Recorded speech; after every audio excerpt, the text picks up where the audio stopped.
Rental is an indie horror game that takes inspiration from classic PlayStation 1 games like Silent Hill, which is directly mentioned in the manual, by the way. Looking deep into the game, there's a lot to interpret, but before I tell you my interpretation, I first have to go through the story with you. If you want to play through the game first for yourself, it's free on Steam. I suggest you play it. It shouldn't take more than 25 minutes to complete, and after you finish, come back to my video pretty please.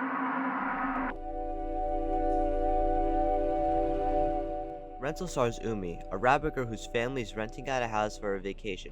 While Umi's family unpacks, Umi is tasked with getting the keys from the rental man's side. Umi goes inside and is immediately locked in. Despite this, she tries to find the rental man for the keys.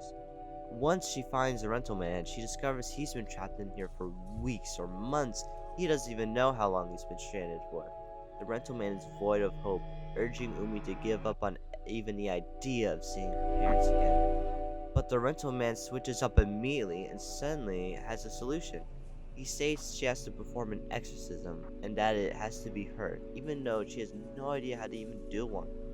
He then seemingly comes up on the spot random spiritual items needed for the exorcism. 6 crosses, a woman behind bars, and an angry man. And 3 candles. Then he cuts himself off by just vanishing into nothing. Then popping back in to tell her about a secret room, then vanishing again.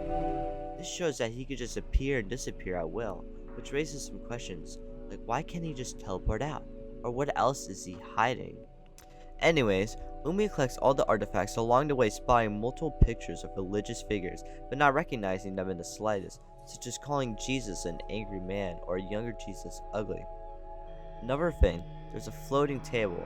I don't know the significance of it, maybe just showing it's not our reality, it's different. I don't know. Periodically though, Umi is visited by a tall, dark rabbit figure. She never seems to notice the rabbit, but she feels uneasy whenever he is present, claiming she doesn't feel so well. After she finds all but 3 of the artifacts, a door to the secret room appears. Going through it, you enter a first-person point of view in this mirror maze type area. You have to navigate and gather the final 3 crosses. Once at the end, you enter the ritual room, which consists of a dark void with floating rocks. After placing the objects, Umi chants out a random phrase, Parika, Prilala, Polina, Peperuto, which is apparently from some anime. I have no fucking idea, I'll be honest. The Shadow Rabbit has stalked you the whole game appears, but it's massive. It lifts the center rock up and then over Umi's head. Suddenly, it cuts to before Umi even entered the house, with her mother telling Umi to get the keys again. Now, if you stop there, you could just say, "Oh my god, it's all in their head, all in their head." But if you play through the game a second time, you're greeted by another ending. This time, Umi and her family are in the car driving towards the rental house. This can suggest that Umi's in a time loop. Every time she goes into the house and completes the ritual, she's brought back to just before going in, only to go in again.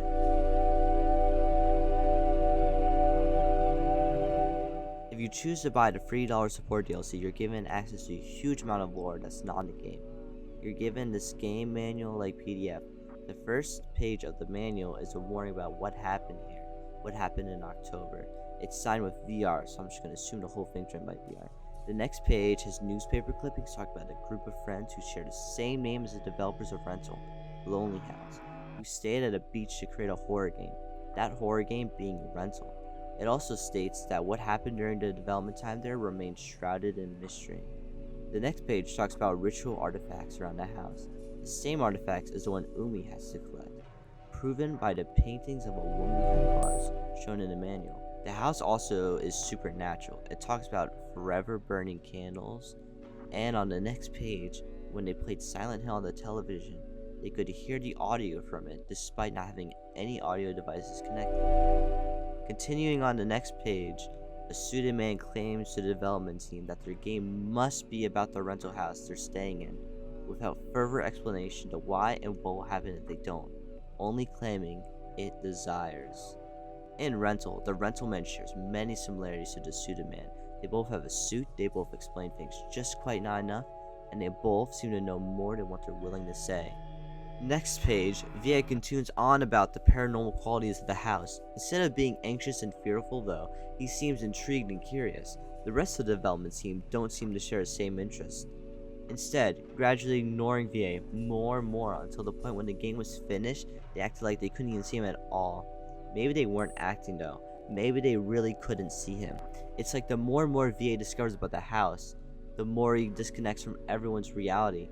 In Rental, there's also a character non-visible, at least to Umi that is. The rabbit that appears when the screen glitches is most likely VA, or at least a representation of him. Someone who's so absorbed into the house that no one knows he's there. VA also mentions the mirror maze that's found in Rental, after collecting all but 3 of the artifacts, describing it as a labyrinth. And who do you see after reaching the end of the maze of mirrors and into the ritual room? The rabbit. By the end of development, every one of the developers packed their things to get ready to leave. VA attempts to find his things, but can't find anything, only finding a towel on a rocky outcrop. By the time he found it though, it was already November, and everyone was long gone. It's like the supernatural powers of the house erase not just him from reality, but all traces of him too. The last page shows the newspaper clippings from earlier, except this time the second part, instead of talking about what happened or being a mystery, talks about how the development team had a great vacation in one of the finest beach rental locations. It's like he was erased from history.